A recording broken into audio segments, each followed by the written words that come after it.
That's impressive. I can only do the one. What? Eyebrow. Oh. I lack that skill completely. It's not very good either because the other one kind of wants to go with it.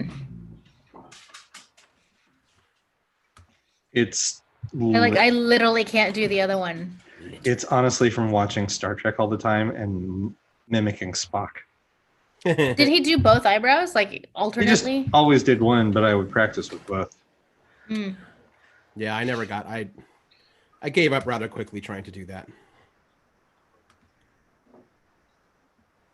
Sorry, I'm trying to. Okay. Ready? Mm-hmm. Why, hello, and welcome to issue 570 of Geek in the City Radio. It's me. It's your old friend. It's Cybok. Oh God, you've totally thrown me off. I don't have. Wait a minute. Oh, well, okay. We'll have. I don't have a character. I'm not Kira. No, you're not. You're Ensign Rowe. Yeah, or you. If anyone, you're Ro Laren. I could be Captain Ambara Loren. See, no, I don't want to be a Vedic. Gross. Be your Star Trek character. All right, fine. I'm your other host, Captain Ambara Loren. And I'm Ambassador Shraz Endelev. Of the Andorian Mining Commission? No. the Andorian. No, you're thinking of like Shran. Oh, sorry. You're confusing your blueskins. That's embarrassing. That's awesome. And also, I'm Aaron. So we're such nerds. We are continuing with Trektober. This is our third week of Trektober. This week, we're going to be doing a commentary on Season 5, Episode 24 of Deep Space Nine, Empok Nor. A.k.a. the one where Garrick goes all creepy killy. Yeah, it starts out haunted house, ends up psychological terror. I kind of feel, well, we'll get into it when we get going here. And the reason why we're dressed up is because when I logged in, Cable was in full Andorian mode and Bean was missing and she came back as a Bajoran and they costume shamed me. So I had to run upstairs and actually tear apart a shirt to pull off the bandana. To be fair, I was there was no intent to costume shame you. I just took Cable's costuming as an excuse to also like throw something together that I've been meaning to do anyway. So well, yeah, but I can't. If I see two, I can't be the lone one without a costume. I mean, especially not when it's Star Trek costumes. Human is still a Star Trek costume. I guess that's true. But you could have put on one of your jackets. Those jackets are super hot. Super hot, as is my basement right now, because I've been running the dryer all day. Oh, yeah. Brilliant content. Well, should we just dive right in? Sure. Yeah, I think we're ready. All right. I'm all queued up. Starting in 3, 2, 1. Morn!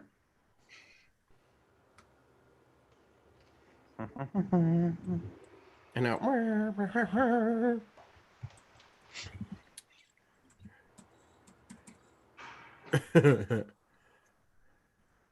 Oh, poor. I know, like, when do you ever see him be that excited to have people coming in? Yeah, exactly. Only when he wants something.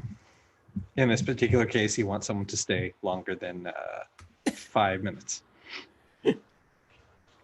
I do love the joke that the Klingon restaurant is going to be quieter than Quark's. Which the Klingon restaurant was introduced right after Way of the Warrior, I think. I thought it was introduced early in the first season, because they had that sweet stick. Oh, that's right. Okay. Has anyone ever explained the situation with why Nog has to wear that uniform colored headpiece? on the back of his head? Well, I think it's. I don't think there's ever an in-show explanation other than it's a cultural thing, right? it is that you wear a Did headpiece, and I'm sure that he chose the color to match his uniform. Right. Right. Did he wear a non-uniform one before he became a cadet? Mm-hmm. Mm-hmm. It like the practical reason was that they never got the joinery for the back of Ferengi heads done very Right. well, so that was their quick cheat. Mhm. Quark is pretty much the only Ferengi regularly without the headdress. What I about never Rom? realized that. I don't He remember is. Rom wearing one. Rom wears one. Yeah. Huh. I believe you. It was a really simple way to make Quark stand out amongst other Ferengi. That makes Besides sense. his hair, besides his clothes, you mean? Well, yes. Well, Yeah. I mean, all Ferengi have a certain sense of style. They're like, there's a certain. You have to look like you don't need money in order to make money. That's true. I'm not gonna go down that road. Yep. I look like money right now. Mm-hmm. It takes money to get to Shakari. That it does. That it Pretty does. sure Maybe I just look like and a a starship. Megadon, so. Start useful to have for sure. I miss watching Ben Sisko. And this episode's got the least amount of Ben Sisko. I know. Yeah, and that was it. You're done with him. Yep. Disappoint. Same with Major Kira and Jadzia.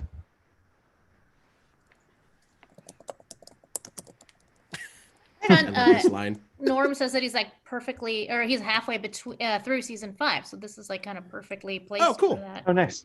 Norma Kaser, if you're worried, this doesn't really have any bearing on any overarching story. It's very much a ship in the bottle one shot. Yep. I like this part because this is any normal episode of Trek. None of these characters would have any real lines other than yes, sir, or whatever, yes, ma'am. Yeah, But like since who's this this is- blue dude? I've never seen one of these guys. He's a Yes, you have. Bolian. You literally saw one last week during What? Schisms. The Yeah. barber. Mott the Barber is Bolian. Mott the barber is Bolian. I'm looking that up. I don't remember him being blue. Yep.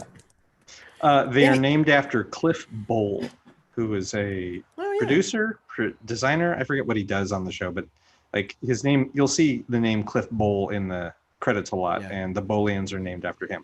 Yeah. Also, that nerd guy. moment. Okay.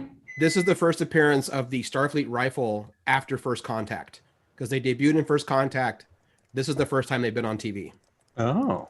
Which is why O'Brien later on has an old school phaser rifle. They hadn't made a whole lot of them yet. So there you go.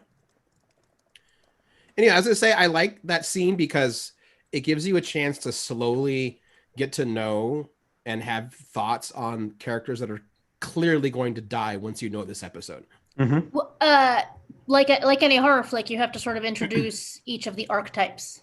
Yeah. The scared nerd, the jock. Scared nerd, the jock, the completely tropey badass chick, Mm-hmm. and then Mr. Congeniality. Yeah, there he is. Yeah, no, you're right. Nice. Yeah, he's friendly. He chats to everybody. Mhm. He's got a hobby. Which means Which he's is- got to be the first one to go. Spoilers. What's funny is, I mean, obviously Nog is the scared nerd, and yet this is an episode where you don't get any of Aaron Eisenberg's weird screaming. His like high-pitched screech. He's not the scared nerd in this episode. The scared nerd is the Bolian. Yeah. Huh. Okay.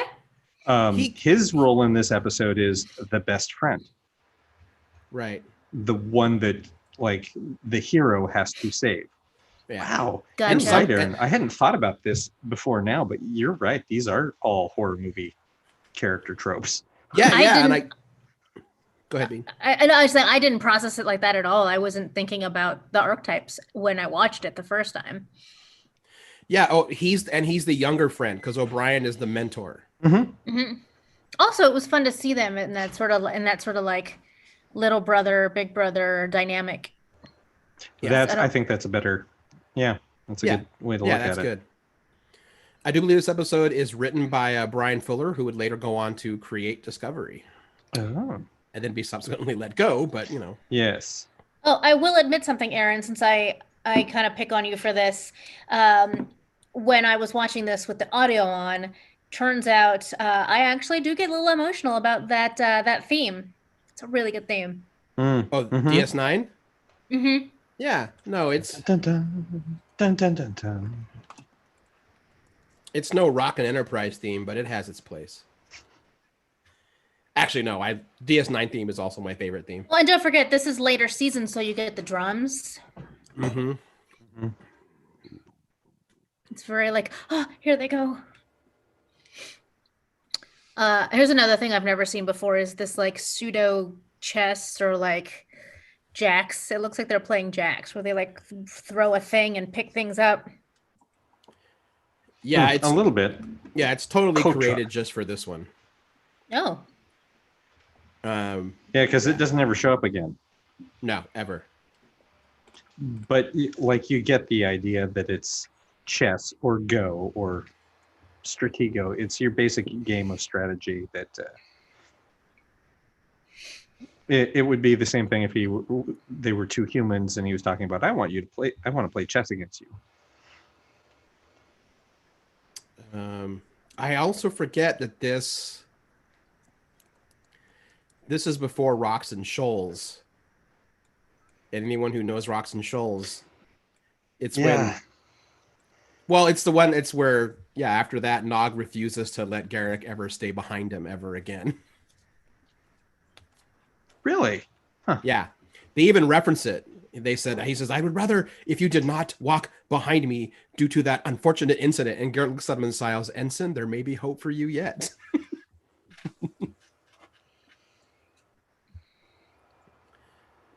Yep. Here's Mr. Congeniality. Yeah.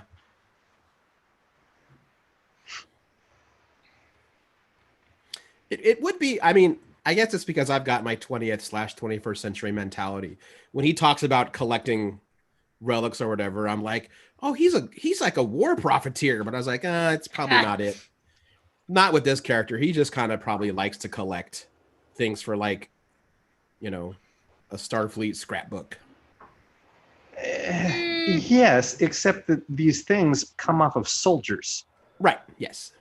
So like I immediately went, oh, okay. That's like when we went through that museum talking about flags. It doesn't have to be for profit to still be considered, it's war trophies. Yeah, and right. I'm trying to decide if I think that's better or worse than war profiteering. It's neck and neck, I think. Yeah, that's true. Right, because one is for profit and one is about idolatry. Mm-hmm. Also, how come? Trying to see here, none of the, because it's two engineers and two security. I don't think any of them are actually wearing rank pips. I thought they were all engineering. No, the jock and the badass woman are security. Mm-hmm. Because that one engineer says, hey, how often do we get to carry phasers? Right. And he and the woman are both like, don't worry, we'll still protect you. Mm-hmm. Silly Is that engineers. What she said? Basically, yeah. Fleet does the flying. We just do the dying. Right. Doesn't quite work, but yes. Yeah. This is one of those, like, it seems like an expensive episode, but it's not, because they literally just, all right, clear the set. Mm-hmm. Whenever we have some junk around. Yeah, whenever you have to film this from the outside, let's tilt the camera. Just turn the lights off. Mm-hmm. Like, this is probably just a rebuilt, like a redesigned sickbay. Yeah. They just put glass domes over the tables. Well, that's the thing. This is the same sort of, Empok Nor is the same sort of structure as Deep Space Nine, right? It is indeed. I can't think of what it used to be called. Empok. DS9 was Terok Nor. Terok Nor. There we go. Yeah, I wasn't gonna get there. So you really don't have to do much because it's the same type of building Yeah. station. Let's see. Yeah, that's why it's a bottle episode. Right. So yeah, the Chief's rank pips is not a rank pip. It's a designation that says he's a Master Chief. Right. Which is a rank. It's just not an officer rank. Right. Yeah.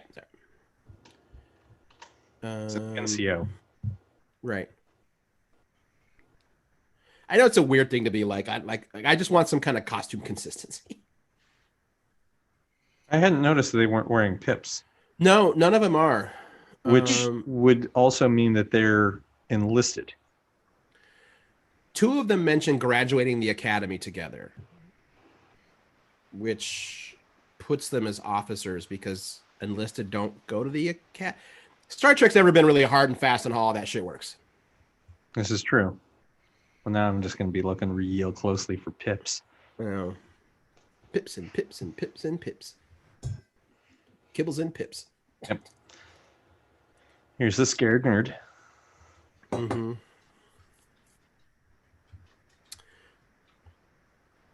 I still think the DS9 set is still the biggest soundstage Paramount had ever built for like a show. It's a big set. That makes sense. Yeah. In the chat over on our YouTube page, Norm is already making Starship Troopers quotes, which is to be expected.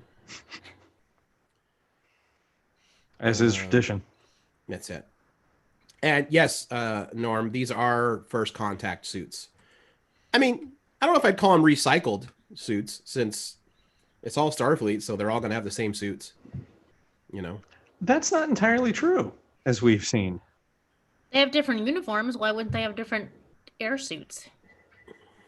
That's not what they're called. No, like the uniforms is what he's talking about. These are first contact uniforms. No, he was talking about the spacesuit. Oh. That you see Garrick wearing when he that walks Garrick in the was first wearing. time. Yeah. Yeah, that makes more sense. Yeah. Thanks, Zach. Zach says it's important to remember that Star Trek is generally written by people who haven't been in a military. That's true. Point. Which makes me wonder a lot about Lower Decks if there is someone on staff that's been in the military. Because I've had folks who've been in the military talk about the fact that Lower Decks is probably the closest thing they've ever seen to serving on an actual ship. Yeah, that's what my where friend you've Ryan got these people who are like really good at their jobs who just fuck around. Yeah, that's what Ryan told me too. I found it a lot more relatable in that aspect versus other series, but I didn't really think about it in that regard. Like, what made it more? It was easier for me to buy into versus some of the other ones. I remember we talked past it, but you had it there that the bullying guy finds that regimental piece, and you can see like the way he performs that scene. That's that sort of like genuine excitement of like, oh my god, this is such an amazing find. He kind of looks like he wants to keep it. Mm-hmm. Yeah, but it's not for him. Yep, he's thinking of it for his buddy. Oh, was he? For him, the guy talking. Yeah, that's the guy who likes to collect stuff. Ah.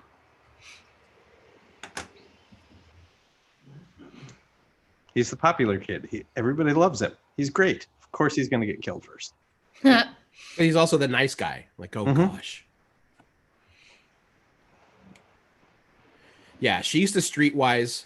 Starfleet offered her a way out. That's kind of the vibe she gets. She has something to prove. That's right.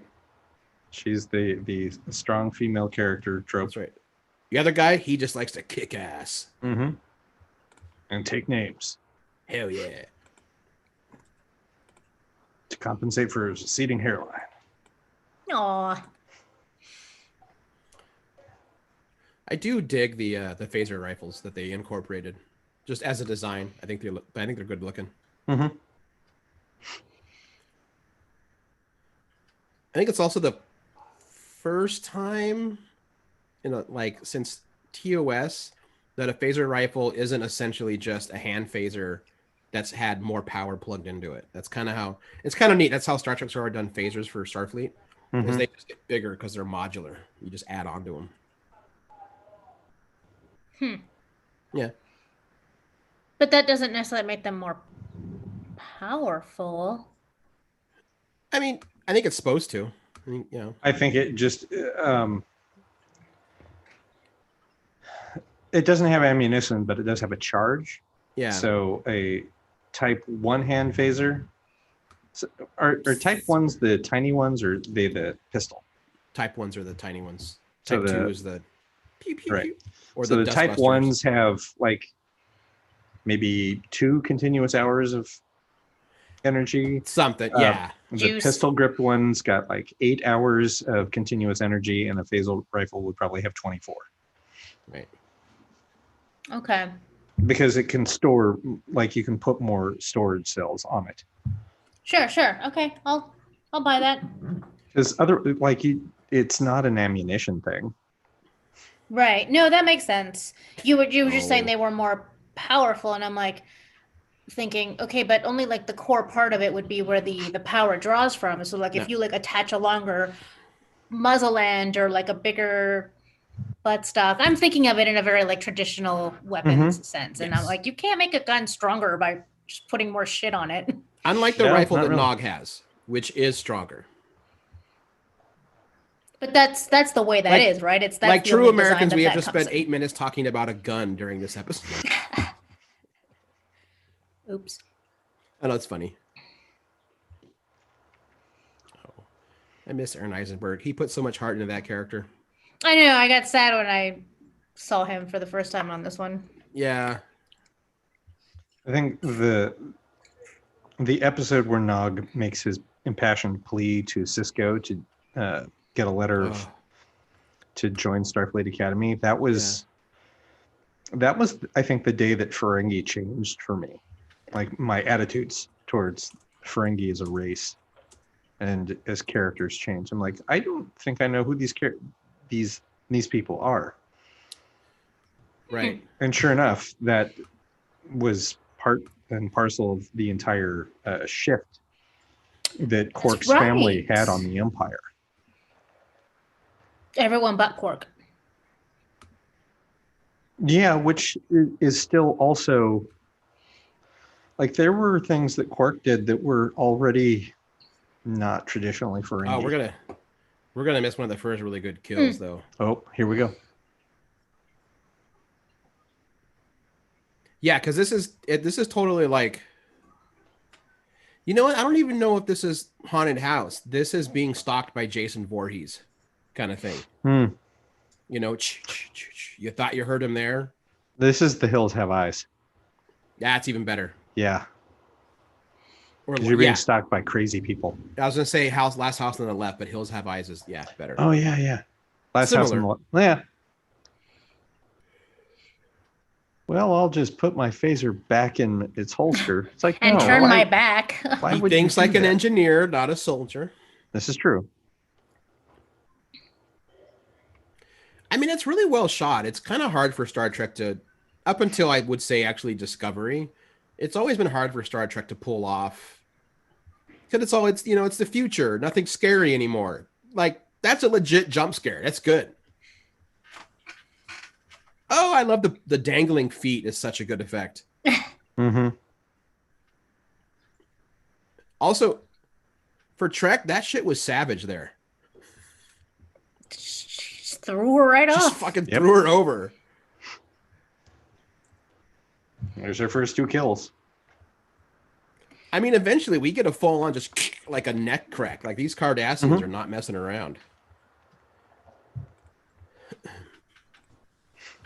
Oh.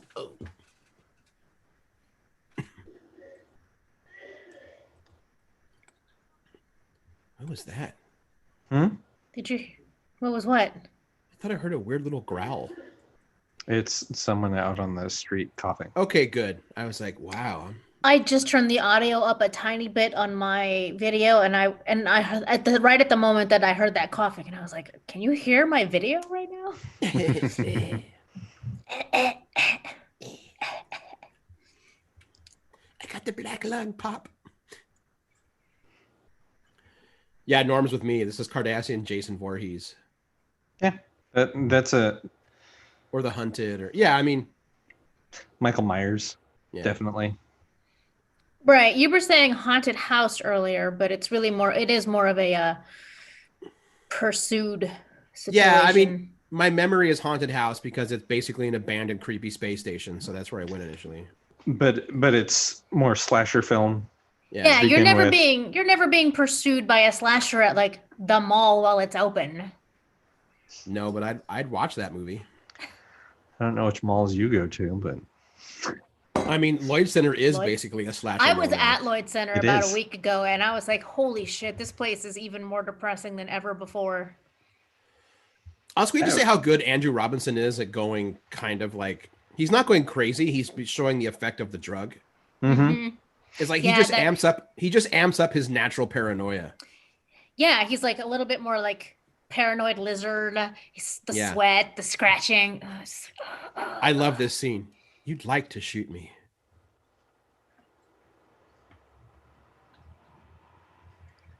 God. He's so good. With that expression, facing the camera, looking away from the guy he's talking to. That's a baller move. Yeah. It's where you remember he was in Hellraiser. I don't think I knew that. Oh, yeah. He's Christy's father.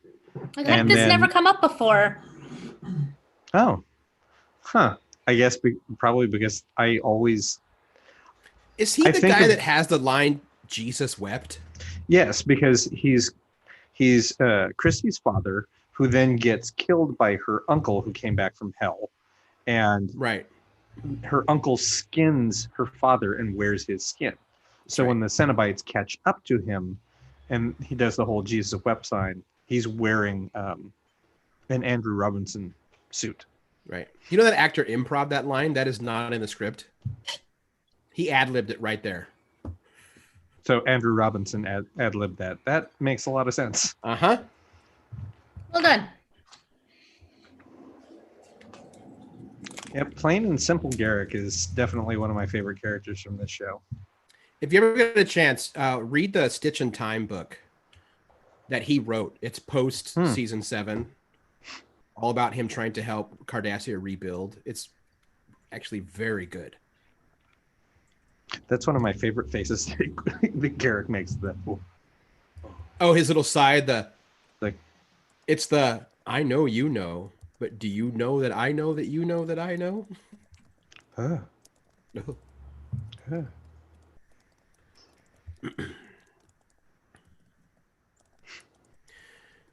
Is it just me, or is the makeup on the two kind of resurrected Cardassians? Do they look more feral? A little bit. And the way they're shot also, everything's underlit and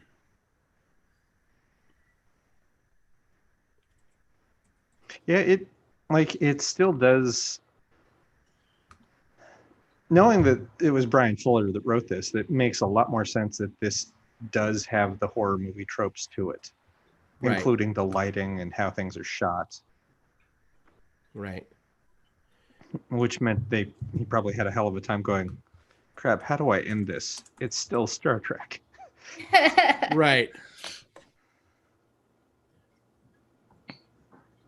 Slick.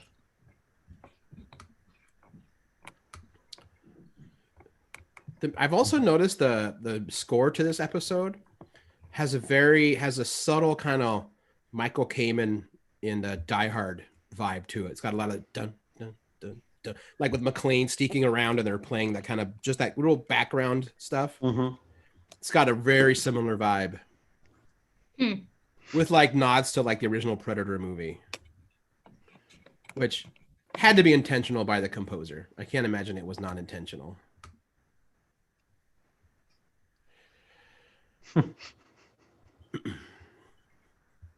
I do like that this does carry over with the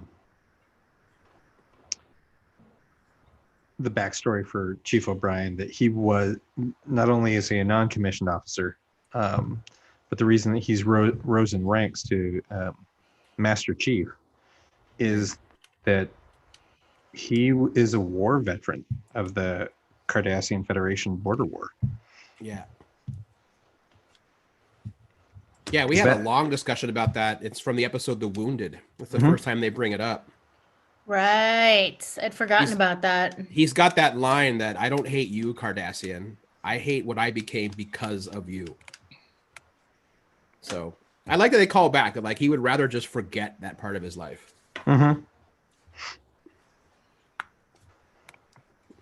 Because it wouldn't be Star Trek if you weren't torturing Miles O'Brien. Aww. That was another one of those like relatable, like post-war experience episodes. Yeah, I remember and it's one of those things that like they don't like to talk. People don't like to talk about, but it's deep and it like it has a lasting impact. And yeah, it was a good one. Yeah. Well, I remember you had said you had inadvertently you watched it like on Veterans Day, so it was like, well, this is a weird combo. Yeah, it just like happened to be that week because that's when we were going to watch it. But yeah.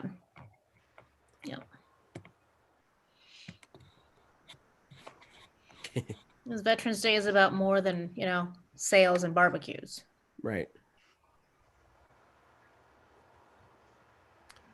I like how the bowling engineer is clearly just talking so he can try to stay calm. Mm-hmm. It's the fill the silence with noise, please. But he also still has the wherewithal to understand, oh, I just thought Garrick was a tailor. Right. Thus giving even more credence to the officers don't tell the lower ranks anything. Oh, that's right. Like most people wouldn't know all these like little slightly less than secret facts about Garrick and what he's done before he was the tailor. Yeah. Like on their station. Yeah. All the commissioned officers know that he's former Obsidian Order. And should knows and even exactly for the Obsidian Order did shady stuff. Mm-hmm. Circling back to the O'Brien stuff, Zach points out that a lot of writers during the 90s were working through the issues that they had to deal with because their fathers were vets. So I know that the chat keeps drawing some similarities between Vietnam War allegories. Fascinating. Yeah. I hadn't considered that.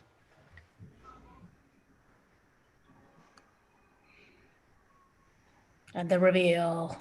Oh man, it's so good. This is that moment where like you're watching it the first time and you realize the show's got like another 20 minutes. Mm-hmm. And they've killed the two Cardassians hunting them. Mm-hmm. And you get the impression that Garrick's going to go bad, but not this. Mm-hmm. Because you always feel like he's going to go bad. Like that's part of the appeal to his character. Right, but then he always pulls back. Mm-hmm. This might be the best scene, by the way. The part where he tells them, like, not only did you fail, but you grabbed the wrong part. Mm-hmm. Which is such a very Garrick thing to do.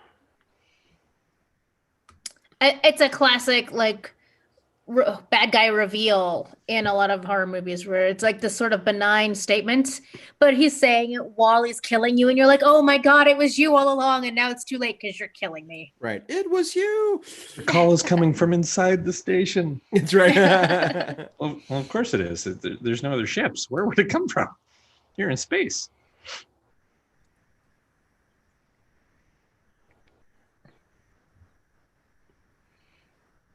Well, I don't think he needed to have the line stab me. He could have been like, Garrick did this. I know he's saying an awful lot of stuff, while he dies. That's still a little. That's a mid to late 90s TV still. Like, okay, let's assume the audience is really dumb. Mm-hmm.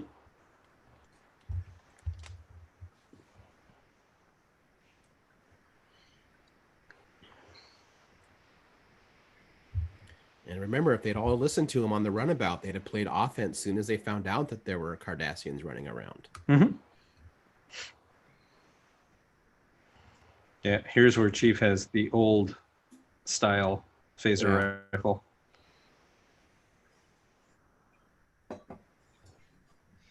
No, it makes sense that Nog would have it because he's been back on Earth at Starfleet Academy. That would have been a recent issue.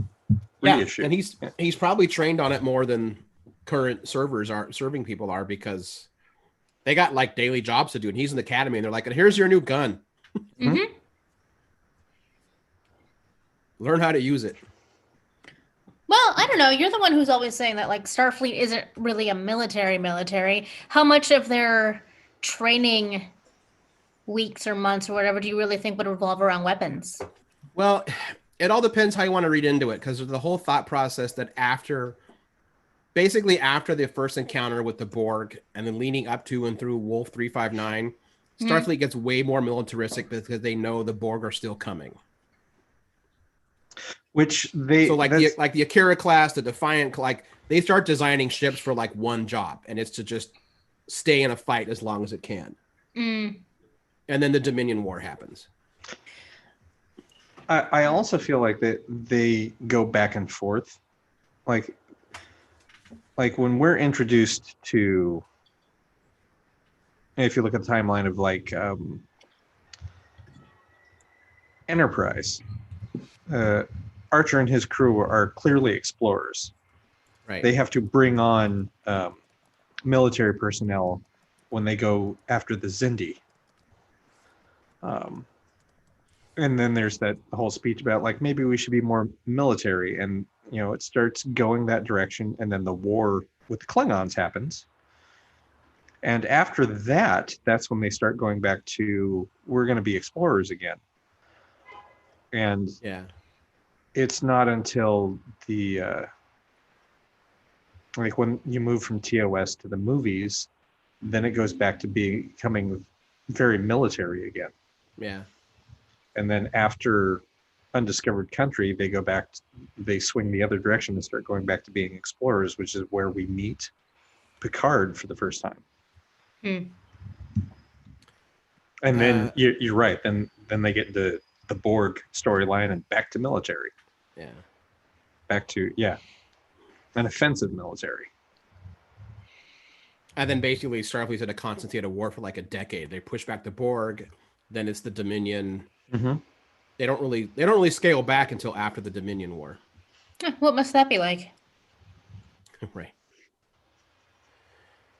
Also, I love the fact that I don't know if this was in the script. I mean, it had to be by the script or by the director, because it's a subtle but great little moment.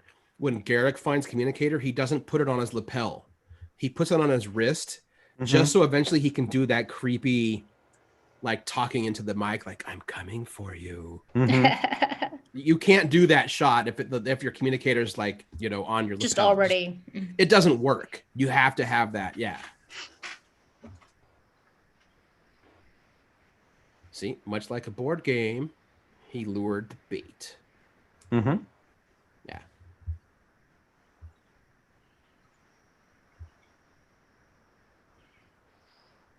Hey, polyhedral dice.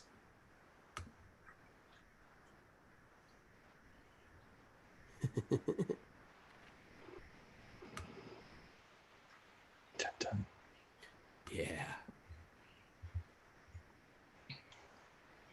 That room is the equivalent of where Cisco keeps his office, isn't it? Mm-hmm. Yes. It's the attendant's office.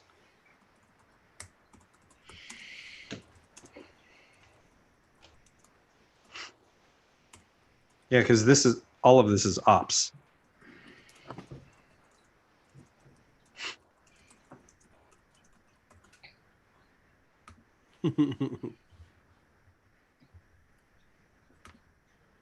Oh shit. Take that. Take that combo of Go and chess. Go chess yourself. Mm-hmm.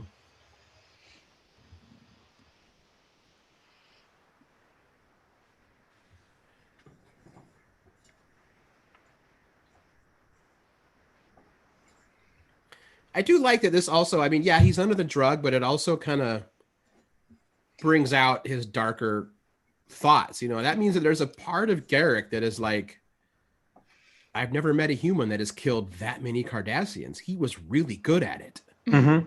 Like, I kind of want to get to know that part of him, which is a weird thing with Garrick, but it all comes to a really good fine point in this episode.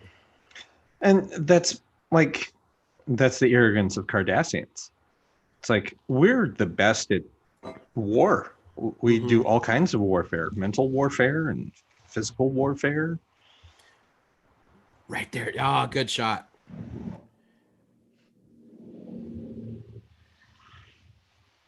Yep, there's that moment. Like, and I feel like if it was a Klingon war and O'Brien had killed like whatever 10 Klingons, Worf would just been like, "Well done, you fought with honor," and then like that would be it. Yeah, someone would have presented him with a bat'leth by then. Yeah. They're like, "Well done," but with Cardassians, it's like, "Oh, this isn't over," Mm-hmm. It's like, you killed us. One day we're going to kill you. We just haven't figured out how yet. Right.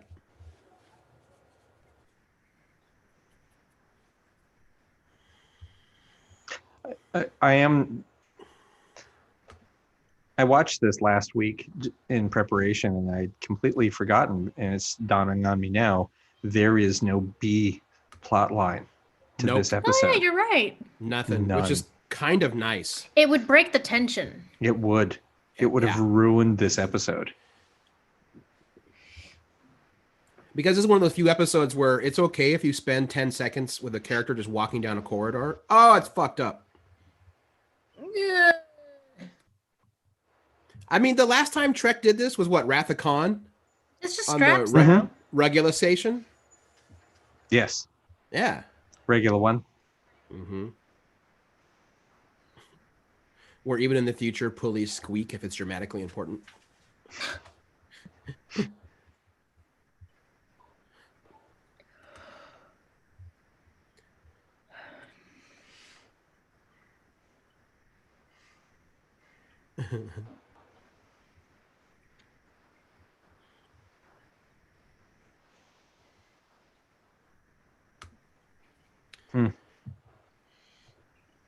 Also, apparently, this episode was good for auctions later on because they built so many tiny one-off props. Really? That they were never going to need again. Huh. That they were able to auction a lot of stuff off years later that didn't need to get reused.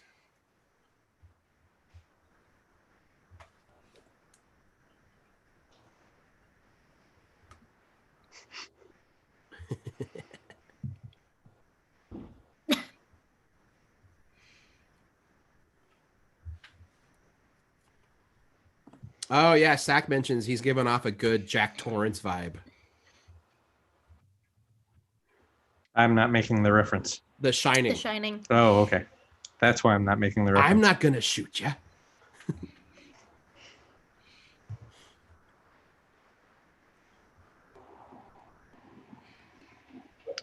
I have still never seen Stanley Kubrick's The Shining. It's the only Stanley Kubrick film I can really stand. I hadn't seen this in a long time, so I kind of forgot how it ended, but I remember watching this and thinking, oh, here comes some of that Starfleet, Star Trek, tech endings. Mm-hmm. You could never trust a Starfleet engineer. No. They're basically mages, but with science. Zach was pointing out in the chat that there is a similar style episode to this for Voyager, where the A plot is a psychotic hologram. But it does cut away to a B plot. But the B plot on that one is Harry Kim just trying to hook up with 7 of 9. I don't know if this is intentional or not, but Cole Meany, his fighting stance at the beginning is a lot like Kirk's from the original series. And I'm pretty sure Andrew Robinson was doing Tiger Claw. Mm-hmm. Which is kind of cool. Well, he totally just did the double-fisted swing just now. Yeah, well, you got to have a haymaker in Trek. That's the rule. Is that what that's called? Yeah. Whoosh. Never trust a Starfleet engineer. I'm with the chat. I thought Doctor Sleep was really good. Yeah, but that's not Kubrick. I haven't seen Doctor Sleep But it's either. the sequel. It's essentially the sequel to The Shining. Mhm. Right. I think it did a really good job of like kind of adding more in-world content Right. or expanding on the lore, I guess.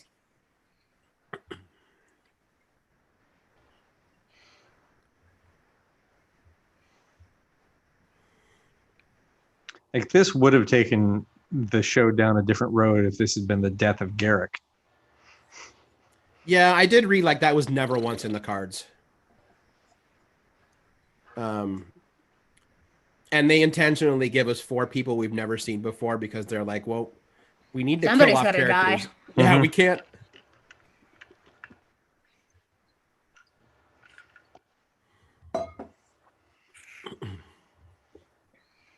And now here's Dr. Bashir making his one appearance. Mm-hmm.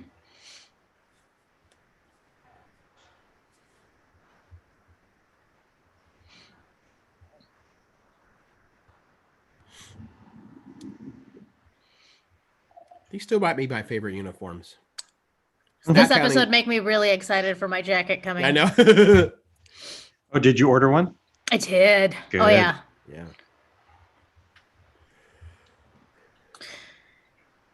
Not counting the Discovery versions of the TOS uniforms. Those things look sharp as hell.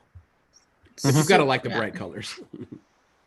I do. I tend to like the color. Yeah. These are I great. like the color, but it would just like it means it would get like a lot less use in my wardrobe, I think. Right. So the black and gray is going to be like pretty universal. I mean, if money were not an object, I would buy one of each of their jackets. Oh, most definitely. Yeah.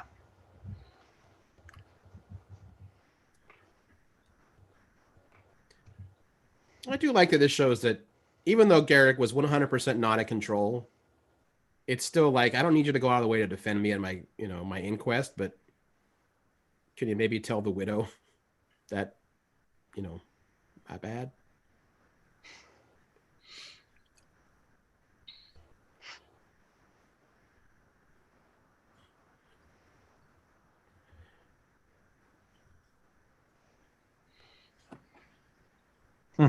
Yeah. I like that. There's no way Garrick's going to hold any ill will for that. Right. No, he's not. No. He's a wonderfully complex character. Like, he's got this like dark past, and that made him a really good candidate for being the one who kind of gets converted in this episode because like the worst parts of him came out because of the psychotropics.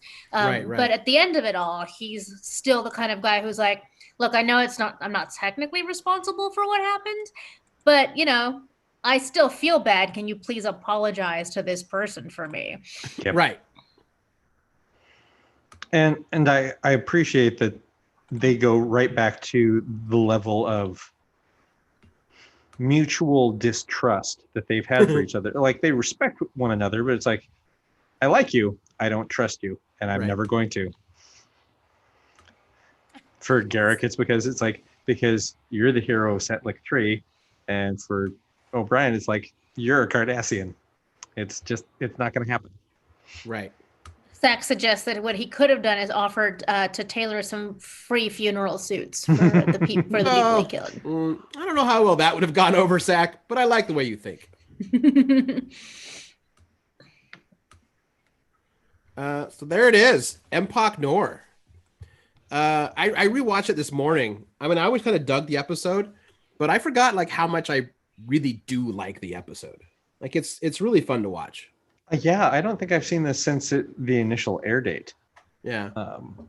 And this is it was a solid episode. Yeah. It's my favorite one of the 3 that we've watched now. Mm-hmm. Yeah. So far. I'd agree. I know you guys are pretty excited about this, Zombie Vulcans one coming up next week, but it is still an Enterprise episode. So I honestly haven't seen it in years, so I don't know how I feel about it anymore. I rewatched it yesterday, and I can say with certainty that Bean, this will remain your favorite episode of the horror themed episodes? Because the other one is still Enterprise? Or for other reasons? Because it's fun, but it's not this episode. This episode is complex. Mm-hmm. Once again, proving Deep Space Nine is the best Trek. Yep. I had a whole conversation with my sister where she was thinking about watching it. I mean, I was like, if you're like feeling really choosy or you're not sure you're gonna like it, you got to start with Deep Space Nine. It's basically a legacy show for everything that you like in modern times, and I just gave her the whole spiel. And now Denise gets to do her own Trek-ucation. yes, The student has become the master. Wait, that's the wrong franchise. All right. Well, there's Empok. There it is. Well, from one Trek to another, I say we roll right into our thoughts on Discovery Season 3, Episode 1. Oh, my God. First off, it was awesome. Whoa, man.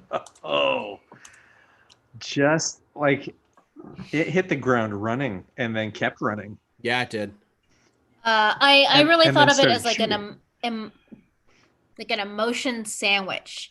Like there was some like emotional stuff in the beginning, some kind of like, touchy-feely stuff at the end of the episode, and that's the bread. You've got your action, that's a little bit of meat, and then you've also got the humor, that's all like, I don't know, the cheese.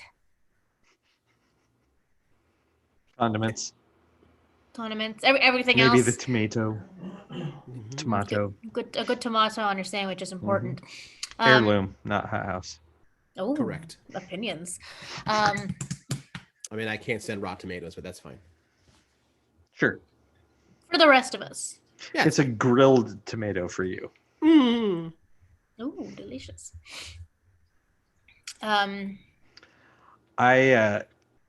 immediately wanted a crossover with I want Burnham and Beckett Mariner to meet, and I want them to hate each other except when they're both drunk.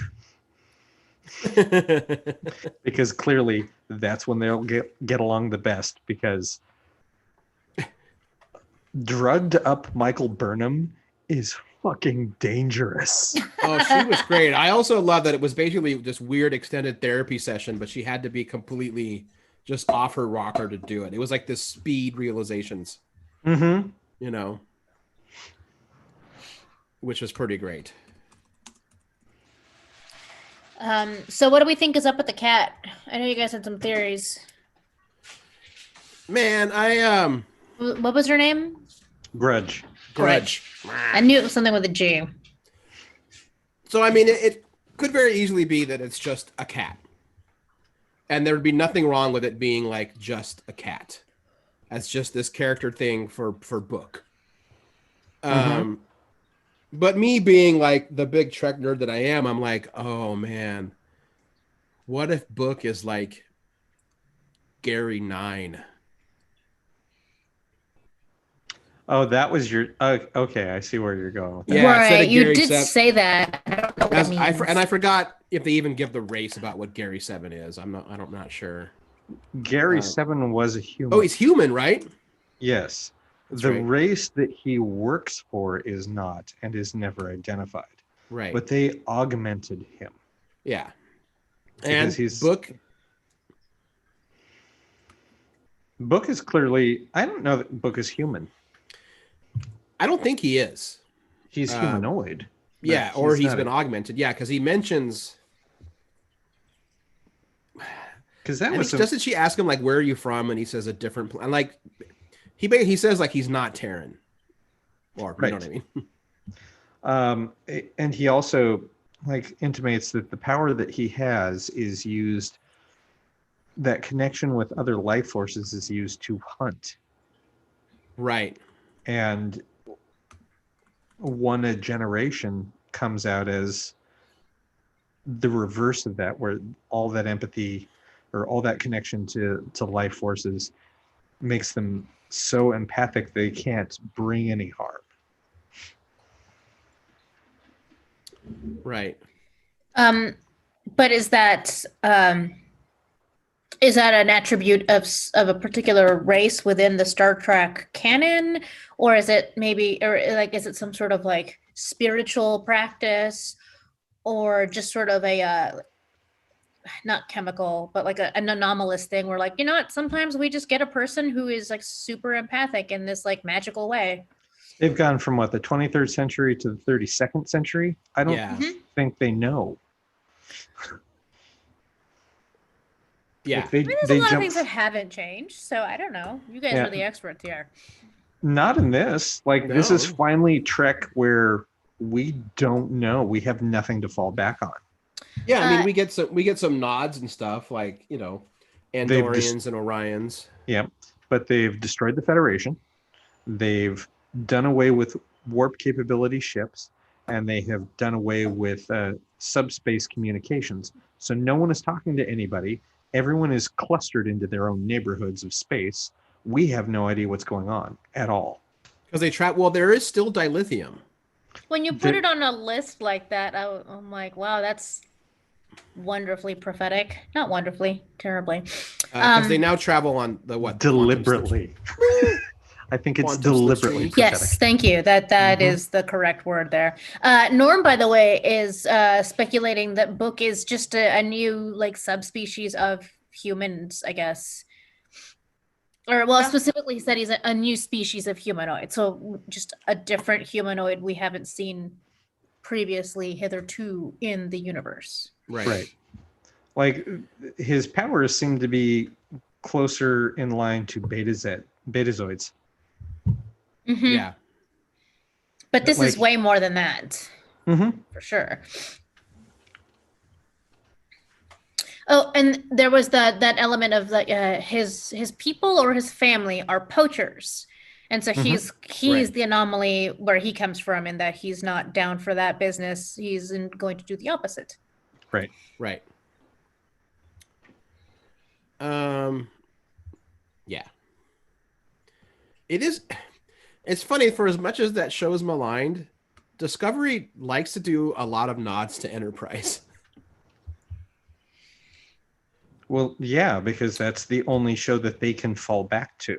That's true. I never thought about that way. Yeah, it's the only canon that they have. But I remember when I watched that episode, the kind of the busted up space station that Adil Hassan was inside looks a lot like a version of the starbase that Archer sees in the far future. Yes, that makes sense, since this is post-temporal war. Right. But I thought what Archer did in Enterprise prevents the temporal war. Wasn't that part of it? Or did they never really resolve that? I think that what he does doesn't prevent the temporal war. It helps resolve it. The whole trick with there being a temporal war is it isn't contained to one point in time. Well, right. That is the rule with temporal wars. They're sort of always. Like, clearly the people involved are in the future, but to everyone else in Trek, but that was basically, they're saying that was the 30th century. Right. 30, 31, because they're 150 to 200 years past the burn, which came after the temporal war. I was clearly paying more attention than I thought it was. I need to rewatch it again. I mean, I probably will anyway. I usually watch the one before the previous episode every week anyway. And I don't really know that much about the temporal war because it's a part of Enterprise that we really didn't spend that much time on. No, because it was annoying as fuck. It was not good. Yeah. Yeah, all of my reference for temporal war stuff is other franchises. It could have been fine, except it felt very shoehorned into the show. Well, it was a terribly written show, so. I mean, you're not wrong. Yeah.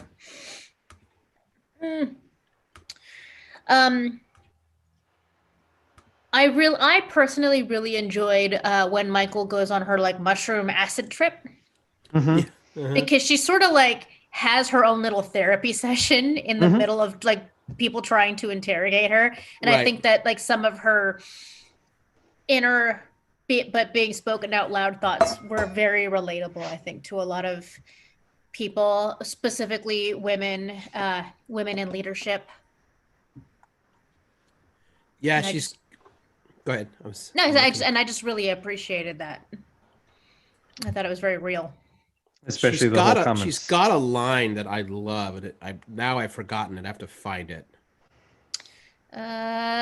Is it the bit about being reflexively supportive? Yes, thank that you. one. And what is that about? I am tired of being reflectively supportive. Reflexively. Boy, that one cut deep. Woof. That was I'm in this scene and I don't like it. Right. Yep. I was like, hey, if I'm gonna be in Trek, at least put me in a cool costume in the writer's room. Don't just throw me up there willy-nilly. It's funny because I was just today reading an email from my volunteer group, the group that I volunteer with, and she was talking about how, like, in an effort to be super supportive all the time, the end result is that you're never dealing with your own shit. You're never letting your shit out for other people to see or support you. And then that piles up and you kind of like implode. And that hurts the people around you anyway, which was part of why you were shutting down all your own shit to help other people. Rude. I don't know what. It's just that concept of like everybody needs help, so I'm going to give it, except for me. Right. Not right. That's where I was like, that's rude. How dare someone say that? Stop being relatable. Yeah. But yeah, reflexively supportive. That was good. There's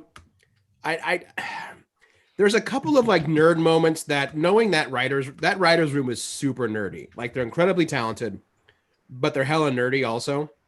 So there are a few things. So like when Book repairs or starts to heal Burnham's phaser wound or whatever, and he pulls out a handkerchief, and when she actually says, you carry a handkerchief? I know he has a line in Manus to blow his nose, and I'm like, oh no, he's a man who always knows where his towel is. Like, that's your hitchhiker throw out there. And also, the Andorian and the Orion just made me think of Rosencrantz and Guildenstern every time I saw them. Oh, yeah, I hadn't thought of that. That's a good reference. It is funny to see the Orions and the Andorians working together. It's like green and blue.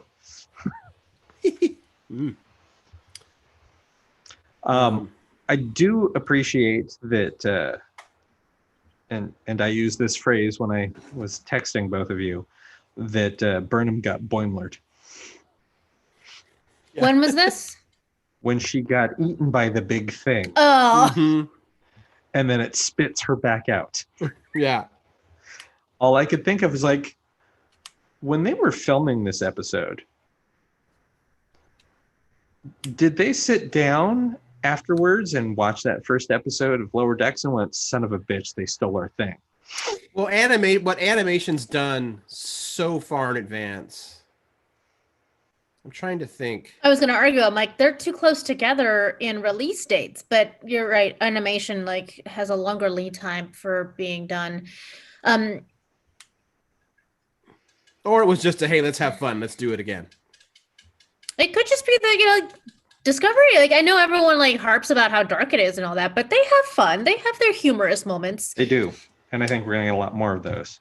I think, yeah, this premiere also didn't feel dark to me at all. The situation is dire, but this was one of the most hopeful episodes of Trek I have seen in years. Even despite the fact that she's centuries away from where she came from and she has no idea if, when, or how she's going to find her people, there was not really much by way of like sadness, darkness, sort of hopelessness at all. And because not to mention, sorry, go ahead. Not to mention the fact that like she's gone from being on a super advanced research ship with technology no one had ever even heard of yet, and now she's running around with antiques and doesn't know what anything is. What is the burn? What is this place? What is any of this? Right. It still wasn't like Oh no, this is terrible, terrible news. At least not yet. Right. So, there are a couple things. One, that gets back into that whole moment of as soon as she touches down and confirms that there's life on the planet that she's on, that immediately tells her it's like, then we were successful because there's life. And that one was the thing that, yeah. Yeah, that was the first time I was like, "Oh, that's pretty emotional." That was a very Yep. real performance there. It was the confirmation that she needed to, like, we did it, we succeeded. The second thing is I've taken to listening to a new podcast that's called All the Asians on Star Trek. And it is hosted by Phil Yu, who is Angry Asian Man. Mm-hmm. Mm-hmm. His latest episode, he speaks with, I forget their last names. They're Bowie and Erica. They were the EPs on Discovery Season 1, 2, and 3, and are the showrunners for Section 31. Oh, okay. And they admit that moving to the future has been on the books since Season 1. Huh. Because they went, oh, we have a ship that has technology that no one has ever heard of. We have to get them out of the 10 years before TOS. Right. Otherwise, it's never going to make it. Like, we're going to spend too much time trying to reconcile that. But if they suddenly disappear, right, and no one can talk about them, then perfect. Well, and the only other ship that had it is gone. Yes. Yeah, the sister ship. Starfleet outlaws the spore drive completely. Mm-hmm. Right, I'd forgotten about that. No, it does really allow for them to kind of spread out a lot more because they don't have to stay within existing canon or just have like a bunch of retcon stuff the way Enterprise did. Right, which is the thing that so much of us have wanted. It's like, I want more Star Trek, but I would like it in the future. I want something further past. And Picard is nice because it's still familiar characters and it's just longer in their timeline. We're now in uncharted territory, which I am excited for Season 3. Yeah, and Season 3 is kind of pulling off it's pulling off a narrative trick that Star Trek almost had to do. Mm-hmm. It would get increasingly difficult for Trek to go into the future while still writing dramatic stories using technology, if that makes sense, because as Trek advances, eventually everything just becomes magic. Mm-hmm. If you want to keep showing that humanity and the Federation just keeps evolving, well, eventually they're going to figure out something better than warp. I'm like, it's all those little things. Like tricorders are going to be implanted inside your eyes automatically, and you could just do whatever. So by breaking the universe, it allows you to go to the future and say, you know what? Now we don't have to explain how come warp drive never improved. How come, subspace didn't get so advanced that you can just beam someone from one end of the galaxy to another. Like, that's clearly where it would all go. Like, well, if we break it all, we don't have to do that. Mm-hmm. Mm-hmm. And some people say like it's, that's a narrative cop out, but it's also maybe a necessity if you want to keep telling these stories. This is true. In a future setting, Trek can tell parallel stories using, like, lower decks. It's essentially TNG light timeline. You know what I mean? It's Nemesis, whatever. It's in my head, that's still TNG. It's TNG movie timeline. Yeah, it's TNG just 10 years before, 15 years before the events of Picard. Right. So we're still TNG there, Mm-hmm. So, which is also, that also makes me really uncomfortable. What, that we're gonna... That knowing that this is still that sweet spot of like, oh, everything is still great in the Federation. It's not going to be. Right. It's not going to be real soon. Nope. Right. The thing that the two EPs talked about that I found interesting, considering what we know about Season 3, is that they are moving forward with Section 31, the show, and it is still going to star Michelle Yeoh. Right. Michelle Yeoh's character is still in the 32nd century on Discovery. Yes. So she gets back? But the Section 31 show takes place during Strange New Worlds. Oh, so they have to give her travel access. Or at least just the once. Yeah, she's got to get back to the past, and we don't know how. But that's interesting. She probably betrays them. They all have a way to go to the... Well, actually, they know that they can never go back. Because if they go back, then control can happen again, right?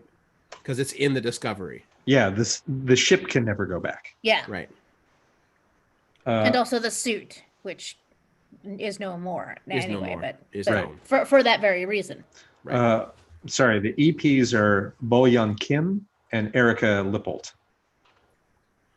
Okay. And the two of you should really listen to this show. You would enjoy it greatly. Check it out. They've interviewed Kyon Young, who played Buck Bokai. Mm-hmm. They've interviewed Clyde Kusatsu and Reggie Lee. So yeah, definitely watch it. It's only 8 episodes up so far. It's on my radar. I guess the sooner I listen to it, the sooner I will be caught up. Mm-hmm. The fun little bit of trivia that I noticed, although I think there is a one character exception, but they're very far in the background. This is the first episode of Trek ever that doesn't have a single white person in it. Yep. Like none. When we go to that planet where Book drops off the worm, there is one dude in the background that appears to be Caucasian. So that was kind of just be white passing. Yeah, that's why I said I say appear. So whatever, yep. you know. Well, someone did tell me like, well, he's a redhead though. I'm like, well, okay, come on, sorry. That's Mm-hmm. Yeah. Can we talk about at least for me how freaking emotional it was when Michael swore Hussein in and they like lowered the banner together. I'm like, oh my God. It was so good. That was a really nice touch. It was really good. It was wonderful. I think I described it to you in text as that the emotional resonance of that moment would be the real life counterpart would be if a Star Trek fan who held close all the precepts of being in Starfleet and being part of the Federation was suddenly approached by someone from the future who was actually from Starfleet. Right. And basically said, it's all real. Yeah. Oh God, I knew it. Like that, because that was his moment. It's like, I've heard of these things. I was raised for it. That's all I do, but this is all I'm acting on faith. I have no proof. And for Burnham to show up and go, oh, nope, you were officially a commissioned officer now. Right. That was, yeah. And there is also an interesting parallel with what happens in that episode with in episode 2 of season 2 of Discovery with New Eden. That's an entire planet of like true believers. Mm-hmm. And you know, you have the one guy that he's a believer, but he's a scientist first. And, you know, Pike tells Michael, like, we can't tell him. She's like, we should at least let him know that he's not crazy. You know, give some kind of validation to what his entire family has believed since they arrived. And this time she gets to do it. Mm-hmm. And I know that Pike does it anyway, but this is the way Michael would have done it, kind of thing. So I enjoy that parallel of those two episodes together with that. I am excited to see what Starfleet ships look like, because we do know there's some kind of Starfleet. Correct. In theory. I mean, there's something. We see new badges, even in the credit sequence. I think that we also, there's going to be, like, everyone's speculating. It's like, oh, well, where is the Discovery, or when's it going to show up? It's like long enough for Burnham to have grown out her hair. It's going to be a couple years. I mean, I assume it's going to be the next episode, but it will have been, Sure. I'm going to say 5 years. Yeah, that seems like a logical guess. Yeah. Yeah, they're going to time jump a little bit. Like storyline, what narratively they're going to jump. Right. Because like when they catch up to her, she's going to know everything they need to know about this period in the future. Right. Right, but I feel like they're going to be pretty well. I mean, I can't imagine the Discovery is just going to sit out there for whatever and for years and do nothing either. No. I mean, it's not going to appear for Burnham for another 5 years. Oh, I see what for you them, mean. it will have been however long it takes to pass through the wormhole, but they'll come out at a much later time than Burnham did. Right, I see what you mean. Yeah. Yeah, like what happened with the Kelvin timeline. Right. The Narada showed up, and then 20 years later, or 25 years later, the tadpole, jellyfish. Jellyfish, that's right. I remember it had a really dumb stupid name. Stupid name for a ship, the Jellyfish.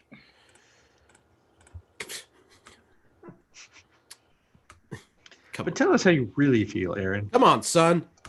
Jellyfish. LaForge would have designed a ship and called it the Jellyfish. Fair. Very well. Very well. Thank you. Sorry. This fly is driving me crazy down here. It's a short riff. But yeah, it's it might be my favorite standalone like season premiere of Trek ever. So not counting like two-parters that are followed up from a cliffhanger. Sure. It's like a standalone premiere. It might be my favorite that I've seen in Trek to date. So it's certainly the most solid too. Yeah. It's strong. It's very strong. Yeah. You were talking about the opening credits and the stuff that is new. One that caught my eye, and it could just be that I have a bad memory, but I was pretty sure we'd never seen before, was these, they look like little Wall-E style robots with a Starfleet emblem on the front. That was new. That was new. I thought they look like modified versions of the robots that can repair a hole that you see on the Enterprise. Okay. I'm actually playing it right now to see what else stood out as being new. The phaser was always part of it, right? Or maybe that's a different style of but phaser. it shows new ones. Dilithium is now red in the credits. And then, yeah, you see the new badge. The badge shift from the Discovery to the new ones. And they have they show a series of 3 badges for each department. And something I love, I think they did it once in a future TNG. The rank pips are on the badge. They did that in the first that's season. What I thought that was. They did that in the first season of Discovery too. Oh, that's right. Yeah. And then I think they abandoned that because I think when they started making props for people to buy, they're like, oh, we can't customize those that way. They just all have to be blank. Yeah. I wish this wouldn't, that this stupid pause minimizes the playback. I know, it's annoying. Because there's I think it's a ship, but I can't really tell. And I'm like, what is this? And I can't share it's screen. Probably a book ship. Okay. Yeah. That flies a lot like a B-wing, so that made me giddy. It's, it's kind of asymmetrical and flies on its side, which doesn't make sense, there's no sides in space, but you know what I mean? Well, and we also get a scene in the, this season on Discovery. One of the characters who's clearly modern Starfleet, they have that line of like, it's going to be weird living in a museum. Until he's like, this is not a museum. He's like, to you, Oh, no, it would suck to live in a museum. And Tilly is like, no, that sounds amazing. And whoever that new character is like, that's exactly what someone who lives in a museum would say. Right. Okay. That's it. Yeah. Nice. So yeah, that'll be good. Although speaking of Tilly, I adored Michael's line when she has a line. She's like, I have a friend. You should never give this to her. Never let her have this. Oh my God. And we all knew who she was talking about. Oh, yeah. Did. All did. So, yeah. I am super pumped. We only have to wait a couple more days for the next episode. As much as part of me loves, like, the Netflix binging thing, it is probably better that CBS is releasing these on a weekly basis. It kind of lets you like mentally digest what you've seen, which is good. So I think television binge watching is it's convenient, but it is not a good way to watch series. No. I mean, I do a lot of binging. I've very much adapted to that model because I've been off of cable for like over a decade. But certain shows, it is nice to be able to marinate on the one and kind of discuss it instead of immediately diving into the next one. Right. Like I certainly, like, I can put Schitt's Creek on in the background and continue to work while enjoying the jokes that go on there. I don't always have to see the facial reactions of those actors because they're pretty much burned into my brain already. It's like, right. I know what Eugene Levy looks like when he's making that particular face. I know what Catherine O'Hara looks like when she's making that face. Right. And what's the son's name? David? David's the character, David. but the actor. I don't know. It's Eugene's son. Yes. Daniel Levy.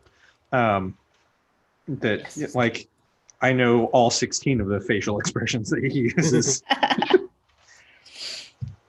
That show is a lot of fun. I've only watched it the once, and I'm watching that final season right now. I need to watch it still.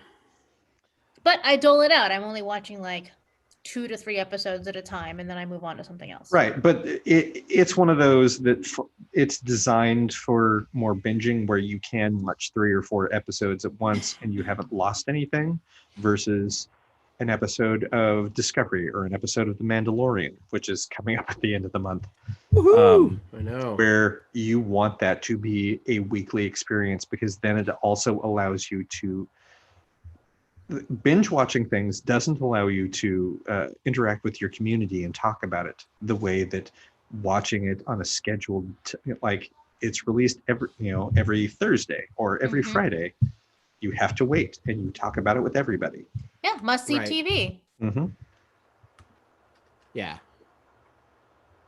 So I'm with you, Aaron. This is definitely my preferred way of watching Discovery. Yeah, and like you both said, there are shows I definitely binge, but I'm enjoying the slower rollout for Star Trek. It's nice. Yeah, when Merrick and I were catching up on season 2, like, we were still watching like 1 or 2 episodes at most. It wasn't, hey, we're gonna watch all of it all at once. It's like, no, we're not. Right. We're gonna watch some episodes and we're gonna talk about it for a week.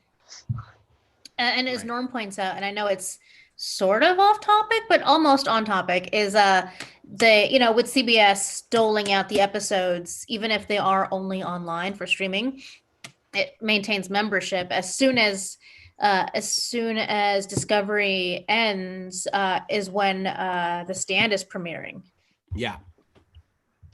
Oh, really? Okay. Yeah. Good to know. Which I definitely intend to watch because I've read the book. I watched the original miniseries, so I'm interested. Yeah, I'm definitely curious about this one. Plus, Whoopi Goldberg as Mother Abigail is really good casting. Yeah, I'm looking forward to that one. Yeah. Ooh. Well, thanks I think we should wrap up this week. Agreed. Yeah. Next week is what's the episode called, Cable? Impulse. That is where we will wrap up Trektober with a commentary on an Enterprise episode. And then after that, we roll right back into guests, right, Bean? Is that it? That is correct. I should have had my notes out for this, but Put you on the spot. Hold on. I think I can do it by memory. On Tuesday, November 3rd, we just finished booking Monty Nero and Yishan Lee, who are the co-creators of a book called Frenemies. That's all I have off the top of my head. But yeah, we're gonna review that book and Zoom chat with both of them as guests. That'll be awesome. Fantastic. Yeah. Yeah, I'm super jazzed. So I saw something that will completely take us off topic, so I will say it after we wrap up the show and chat really quick. Okay. Okay. Take that, people. With that all being said, I am actually Aaron Duran, not Sidewalk. I'm actually Beanarita. And I'm actually Capel Hashitani. And we will talk to everybody next week. Please, for the love of all that is holy, vote. Just vote. Just vote. I mean, unless you're voting for Ted Wheeler, then you can skip that part. Then stay. Then well, Just skip that one little part. Stay home, but No, you got a lot of other shit to vote for. Just anyway. Vote. Watch out for